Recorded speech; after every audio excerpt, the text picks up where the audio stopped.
I was probably 16 at the time. I came home from softball practice and everyone else was at work, so I was home alone with my dog. I was watching TV and I heard the basement door slam. We have a small basement apartment for my sister who was living with us at the time. It didn't strike us odd. I thought my sister had come home early. My dog ran downstairs, so I thought he went to greet her. Anyway, I went to the bathroom, and I noticed my sister never came upstairs to say hi, and my dog wasn't around. I looked outside to see my dog running up and down the block. I went downstairs to realize that the separate entrance into the house was wide open. Someone opened the basement door, heard that the television was on, heard my dog come down to find them and run out. Needless to say, I was scared shitless for some time until we got a security system.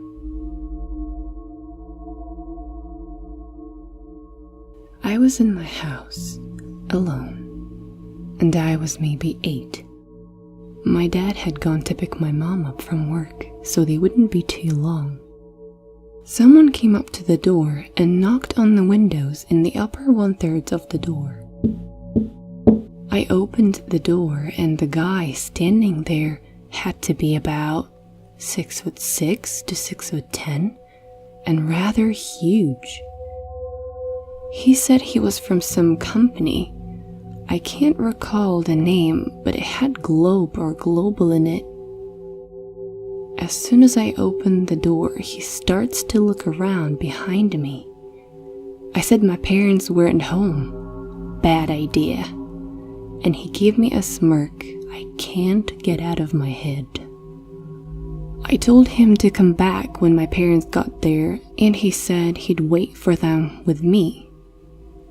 I tried to close the door on him, but I was 8 and this guy was immense.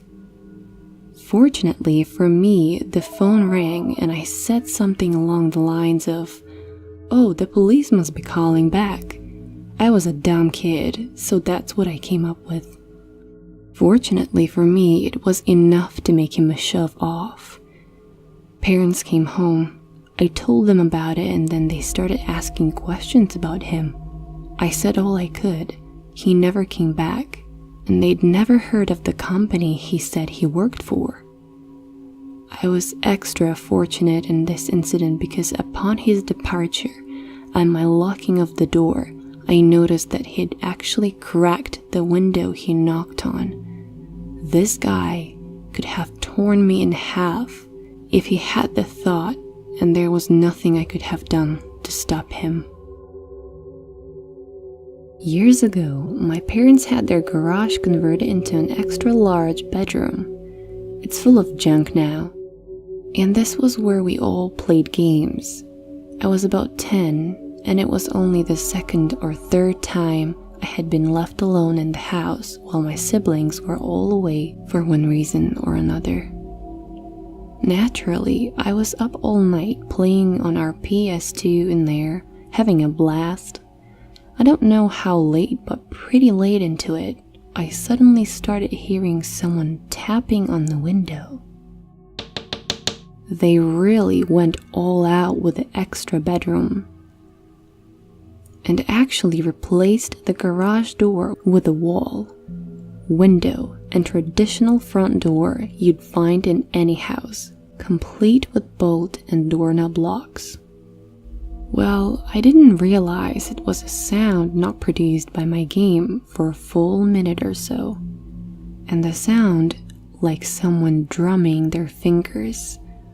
1, 2, 3, 4. 1, 2, 3, 4. Really quickly. Kept going without stopping.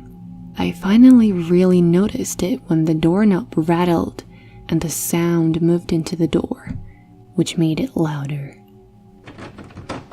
I freaked right the hell out and snuck to the door to double check the locks.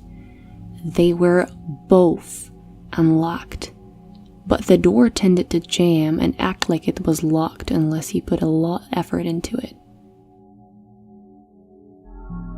I locked both locks loudly so the person would know they definitely couldn't get in. But I just heard a gruff older man laugh, and the sound got louder. Then he moved back to the window and called in, "Let me in, love. I'm cold and hungry. Don't you want to be nice to your neighbor?" I turned out the light, ran to my room, and hid in the pitch dark under my blanket until my parents got home a few hours later from their anniversary date. I never told them because I was young enough to care more about getting in trouble because I stayed up past my bedtime. Now, these 3 stories is definitely something I used to fear when I was younger, when I would get left alone at home. So please always check that everything is locked, windows, doors. Do not open the doors to strangers. Have your phone with you. If you hear or see anything suspicious, call somebody right away and let them know, just in case. Stay safe, guys, and until next time.